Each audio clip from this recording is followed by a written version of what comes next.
Madam നിങ്ങളുടെ ദേഷ്യമൊന്നുമില്ല. ദേഷ്യം എന്ന് വെച്ച് കഴിഞ്ഞാൽ ഇത് വിഷമം ദേഷ്യമൊക്കെ ഉണ്ട്. എന്നാലും എനിക്ക് ദ്രോഹിക്കണമൊന്നുമില്ല.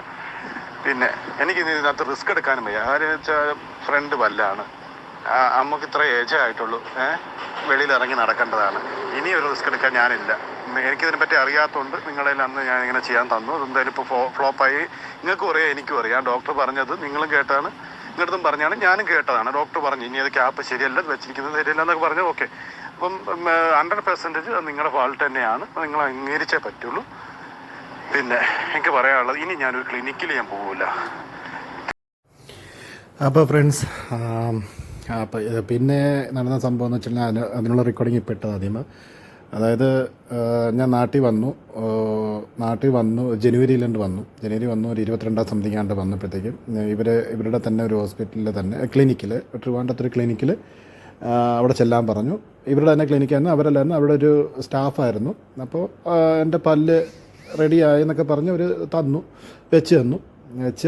സെയിം സംഭവം തന്നെയായിരുന്നു, അതിന് വലിയ വ്യത്യാസമൊന്നും ഇല്ലായിരുന്നു. അത് ഒരാഴ്ച കഴിഞ്ഞപ്പോൾ ഇളകിപ്പോയി. അപ്പോൾ അതിനുശേഷമുള്ള റെക്കോർഡിങ്ങാണ് ഞാൻ ഫസ്റ്റ് ഇട്ടിരിക്കുന്നത് കേട്ടോ. അപ്പോൾ അത് ഒരാഴ്ച കഴിഞ്ഞപ്പോൾ ഇളവി വന്നപ്പോഴത്തേക്ക് ഇവർ തന്നെ പറഞ്ഞ്, എൻ്റെ സ്ഥലം കൊല്ലമാണ്. അപ്പോൾ എൻ്റെ വീടിൻ്റെ അടുത്തൊരു ഒരു ക്ലിനിക്ക് പറഞ്ഞു തന്നു. അവരുടെ തന്നെ ആൾക്കാരാണിത്. അപ്പോൾ ഇതൊക്കെ ഒരു മാഫിയാണ്. അതായത്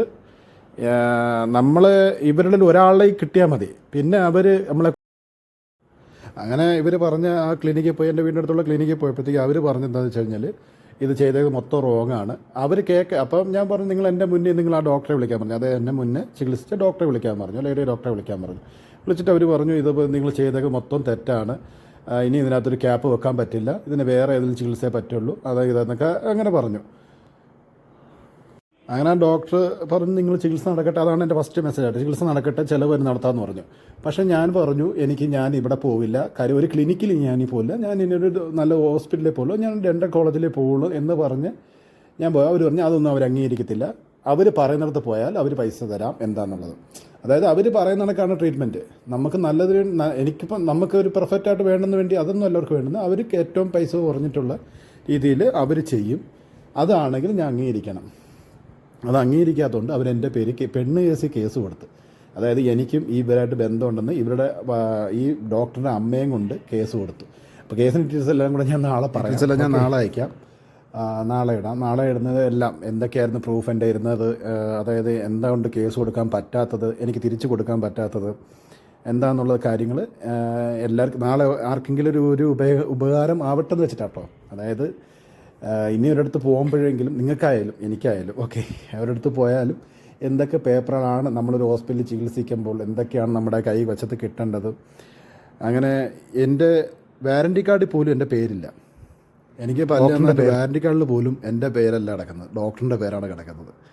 അങ്ങനെ എല്ലാ കാര്യത്തിലും. അപ്പോൾ ഞാൻ എന്തായാലും വിശദമായിട്ടുള്ള കാര്യങ്ങൾ, ഇനി ലീഗലായിട്ടുള്ള നടന്ന കാര്യങ്ങളെല്ലാം ഞാൻ നാളത്തെ വീഡിയോയിൽ ഞാൻ ചെയ്യാം. അപ്പോൾ പരമാവധി ഷെയർ ചെയ്യാം. ആ ഡോക്ടറിൻ്റെ ചെവിയിലെറിയുന്നത് വരെ നിങ്ങളൊന്ന് ഷെയർ ചെയ്യണം. ഇതങ്ങ് പോയിട്ടില്ല, ഈ സംഭവം കളഞ്ഞിട്ടില്ല, ഈ സംഭവം ഇനിയും അവരെ പിന്തുടരും എന്നുള്ള കാര്യം അവരെ ഒന്ന് അറിയിക്കണം.